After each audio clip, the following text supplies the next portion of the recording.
देखिए, सबसे बड़ा मुद्दा है कि बेरोजगारी का। मैं यहाँ से विधायक बनूंगा, बेरोजगारी तो नहीं खत्म कर पाऊंगा क्योंकि हमारी सरकार नहीं है, अखिलेश यादव जी मुख्यमंत्री नहीं है। हर आप तहसील ले लो, थाना ले लो, कहीं भी ले लो, सब लूट का अड्डा बना है, दलाली का अड्डा बना हुआ है। मेरे विधायक बनने पे मैं इस पे अंकुश लगाऊंगा। जब 8 तारीख को रिजल्ट आएगा तो कई कई हजार वोटों से समाजवादी पार्टी यहाँ से जीतने जा रही है और उसी दिन 8 तारीख को ही 2027 का रास्ता अखिलेश यादव जी का मुख्यमंत्री बनने का साफ हो जाएगा। दिल्ली में विधानसभा चुनाव है, लेकिन चर्चा का केंद्र बिंदु बना है उत्तर प्रदेश का मिल्कीपुर विधानसभा। यहाँ पे उपचुनाव हो रहा है और इस वक्त हमारी यहाँ पे मौजूदगी है। हमारे साथ बातचीत करने के लिए अवधेश प्रसाद के बेटे अजीत प्रसाद इस वक्त मौजूद है, जो समाजवादी पार्टी से प्रत्याशी हैं। सर, कैसा आपका प्रचार प्रसार चल रहा है, जनसंपर्क चल रहा है और जनता के बीच में जा रहे हैं, तो कितना साथ और विश्वास मिलता हुआ दिखाई दे रहा है? पहले तो मैं आपको धन्यवाद देता हूं कि आप मिल्कीपुर की धरती पर आए और आपने मुझे बोलने का मौका दिया है। जैसे अभी एक चुनाव घोषित हुआ है, वैसे तो ये चुनाव पहले ही हो जाना चाहिए था क्योंकि 10 उपचुनाव होने थे, लेकिन किसी कारणवश ये चुनाव रोका गया है और इसकी तिथि जो है चुनाव आयोग ने घोषित करी है। तो उसमें श्री अखिलेश यादव जी ने, श्री अवधेश प्रसाद जी ने और यहाँ की महान जनता ने मुझे आशीर्वाद दिया है और मुझे यहाँ प्रत्याशी बनाया है। ये चुनाव समाजवादी पार्टी बहुत बड़े अंतर से जीतने जा रही है। किन मुद्दों को लेकर जनता के बीच में जा रहे हैं, क्योंकि आपके पिताजी यहाँ से सांसद हैं और विधायक थे, ये सीट खाली हुई, तो अब क्या मुद्दे बाकी हैं? किस मुद्दे के सहारे आप लोग जनता के बीच में जा रहे हो? क्या कुछ बातें बता रहे हैं पार्टी की नीतियों के बारे में? देखिए, सबसे बड़ा मुद्दा है कि बेरोजगारी का। मैं यहाँ से विधायक बनूंगा, बेरोजगारी तो नहीं खत्म कर पाऊंगा क्योंकि हमारी सरकार नहीं है, अखिलेश यादव जी मुख्यमंत्री नहीं है। लेकिन मैं आपसे कहना चाहता हूँ, इस उपचुनाव को समाजवादी पार्टी जीतते ही 27 का रास्ता खुलेगा और यहाँ से जब 2027 में चुनाव होगा तो श्री अखिलेश यादव जी इस प्रदेश के मुख्यमंत्री बनेंगे। और दूसरा जो सबसे बड़ा मुद्दा है वो है छुट्टे जानवरों का। जब से मैंने आपके ही माध्यम से जब मैंने इस मुद्दे को उठाना चालू किया है, तब इनके कानों पे जू रेंगी और इन्होंने प्रशासन लगाकर सांडों को पकड़वाने का काम किया है। क्योंकि आज भी जो है किसान जब अपनी फसल बोता है तो उसको अपने घर पे सोने का समय नहीं मिलता है, वो अपनी फसलों को खेत में रखवाता है। और दूसरा वो है कि हर आप तहसील ले लो, थाना ले लो, कहीं भी ले लो, सब लूट का अड्डा बना है, दलाली का अड्डा बना हुआ है। मेरे विधायक बनने पे मैं इस पे अंकुश लगाऊंगा। एक और आरोप आपके ऊपर बड़ा भारतीय जनता पार्टी के नेता ही लगा रहे हैं, जनता नहीं लगा रही है, ऐसा हमारा मानना है, क्योंकि हम लोगों से बातचीत किए और भारतीय जनता पार्टी कह रही है कि अखिलेश यादव जैसे अपना परिवारवाद को बढ़ाते हैं, वैसे अब अयोध्या के मिल्कीपुर में भी परिवारवाद को बढ़ावा दे रहे हैं। तो हम ये जानना चाहते हैं कि जिस प्रकार से लोकसभा में उलटफेर हुआ और जिस राम के नाम पर भारतीय जनता पार्टी पूरे देश में चुनाव लड़ी, उसी जगह अयोध्या में उसको मात खानी पड़ी और वो आपके पिताजी की वजह से हुआ, क्योंकि काफ़ी उनको आशीर्वाद मिला यहाँ की जनता से।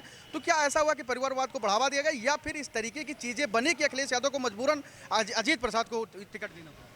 देखिए, मैं कहीं दूर नहीं बात करूंगा, मैं इस ज़िले की ही बात करता हूं। तो सबसे बड़ा परिवारवाद, वैसे तो मैं बताने लगूंगा तो उसमें घंटों लग जाएंगे। सबसे बड़ा परिवारवाद अगर कहीं है तो भारतीय जनता पार्टी में ही है। समाजवादी पार्टी में परिवारवाद नहीं है, वो सिर्फ विकास की ही बात करते हैं। आप देख लो, अमित सिंह चौहान जी बीकापुर विधायक, उनकी माता जी विधायक थी, आपने उनको फिर टिकट दिया। ये परिवारवाद नहीं है। मैं इसी ज़िले की बात कर रहा हूँ जिस धरती पे आप खड़े हुए हो। और रही बात, अखिलेश यादव जी को ही सब लोग देख रहे हैं और यहाँ से समाजवादी पार्टी ही जो है सबसे बड़े अंतर से जीतेगी। अखिलेश यादव जी अभी प्रेस कॉन्फ्रेंस किए थे हाल ही में, उन्होंने एक सवाल उठाया और मीडिया से भी कहा कि आप लोग मिल्कीपुर जाइए, वहाँ के चुनाव को कवर करिए, लोगों से बातचीत करिए, जनता से बातचीत करिए। उनका अंदेशा ये है कि जिस प्रकार से उपचुनाव हुआ था 9 सीटों पर और कई जगह समाजवादी पार्टी के जो प्रत्याशी थे, ये आरोप लगाए भारतीय जनता पार्टी और पुलिस प्रशासन के ऊपर कि उनके मतदाताओं को वोटिंग नहीं करने दिया गया, पुलिस प्रशासन ही प्रत्याशी बन के भारतीय जनता पार्टी की तरफ से। तो ऐसा क्या कुछ माहौल मिल्कीपुर में भी होने वाला है, आपको संशय है? देखिए, अभी जो उपचुनाव 9 हुए हैं उसमें अखिलेश यादव जी ने जो कहा कि आप लोग जाइए और मीडिया कवर करेगी, तो उनका कहना ये है कि यहाँ पे स्वच्छ चुनाव होना चाहिए। मतलब आप जैसे कुंदरकी हो गई या बगल अंबेडकर नगर में भी एक सीट है, वहाँ पे भी हुआ, तो कुछ समाज को उन्होंने प्रशासन लगा के वोट डालने नहीं दिया गया। लेकिन ये मिल्कीपुर की धरती है, ये स्वर्गीय मित्र सेन जी की धरती है, ये अवधेश प्रसाद जी की धरती है, यहाँ पे नहीं चलेगा और समाजवादी पार्टी यहाँ से बहुत बड़े अंतर से जीतने जा रही है। कुंदरकी में हम लोग गए थे, कुंदरकी सीट सबसे हॉट सीट मानी गई और वहाँ पे क्योंकि मुस्लिम आबादी बहुत ज़्यादा थी, 60% ऐसे वोटर थे जो समाजवादी पार्टी को हमेशा से वोट करते आ रहे थे और वहाँ पे ठाकुर रामवीर भारतीय जनता पार्टी के प्रत्याशी थे, उन्होंने चुनाव जीता। जब हम मोहम्मद रिजवान साहब से मिलने गए बातचीत के चुनाव के दौरान, तो उन्होंने कहा कि देखिए आप भारतीय जनता पार्टी के जो प्रत्याशी हैं वो 30-30, 40-40 गाड़ियों से प्रचार प्रसार कर रहे हैं और हम भी कर रहे थे 10-15 गाड़ियों के साथ, लेकिन हमारे सारे रिश्तेदारों के ऊपर मुकदमा लाद दिया गया और हमें अब एक गाड़ी से हम प्रचार करने पर मजबूर हो गए और हमको प्रतिबंधित किया जा रहा है और हमको रोका जा रहा है। ऐसी स्थिति क्या अजीत प्रसाद भी इन समस्याओं का सामना कर रहे हैं या ऐसा कुछ भी अभी मिल्कीपुर में नहीं है? देखिए, मुझे 1 दर्जन फ़ोन पर डे आ रहा है, रोज़ आ रहा है। अभी भी मेरे कुछ साथी अंदर बैठे हुए हैं, प्रशासन द्वारा, इस सरकार के द्वारा उन पे दबाव बनाया जा रहा है, उन परिवार पे दबाव बनाया जा रहा है कि आप जो है समाजवादी पार्टी का साथ छोड़ दीजिए। लेकिन समाजवादी पार्टी के जो कार्यकर्ता हैं, चाहे वो छोटा कार्यकर्ता हो, बड़ा कार्यकर्ता हो, सारे लोग तैयार हैं और इनके दर दबाव में आने वाले नहीं हैं और सिर्फ अखिलेश यादव जी को देख रहे हैं। और आने वाले चुनाव में फिर दोहराना चाहता हूँ कि फिर से यहाँ पे साइकिल की रफ्तार बढ़ेगी और बहुत बड़े अंतर से हम लोग यहाँ पे जीतने जा रहे हैं। हाँ। सवाल आपसे कि अखिलेश यादव की इस बार यहाँ मिल्कीपुर में पीडीए हिट होने वाली, क्योंकि सेमीफाइनल माना जा रहा है ये मिल्कीपुर सीट, या फिर योगी आदित्यनाथ का हिंदुत्व का एजेंडा, क्योंकि लगातार हिंदुत्व पे बातें कर रहे हैं, बटोगे तो कटोगे, महाकुंभ, दिव्य कुंभ, भव्य कुंभ, नभ कुंभ की बातें कर रहे हैं। अभी अयोध्या में आए थे, लगातार उनका जो टारगेट है चुनाव मिल्कीपुर क्योंकि है 6 बार आ चुके हैं। आपके पिताजी ने भी बयान दिया कि बीजेपी के लोग घबराए हुए हैं कि मिल्कीपुर में चुनाव हार रहे हैं, आप इसको कैसे देखते हैं? मैं आपसे बताना चाहता हूं कि 5 तारीख को वोटिंग है मिल्कीपुर उपचुनाव की। आपके पास प्रत्याशी नहीं है तो आप क्या बात करते हो? आपने विकास किया होता तो आपने पूरी कैबिनेट मिल्कीपुर में उतार दी। स्वयं आप 1 दर्जन बार आ चुके हो। आज भी जब आपकी बात हो रही है, मुख्यमंत्री जी जिले में उपस्थित हैं, तो अगर आपने विकास की बात करी होती या विकास किया होता, आपने सिर्फ और सिर्फ बात करी है काटने की, लोगों के सर से छत छीनने की। अगर आपने विकास की बात करी होती, जैसे हमारे अखिलेश यादव जी करते हैं, अवधेश प्रसाद जी करते हैं, इसी मिल्कीपुर में अगर विकास हुआ है तो 2012 से और 17 के बीच में हुआ, जब अखिलेश यादव जी प्रदेश के मुख्यमंत्री थे।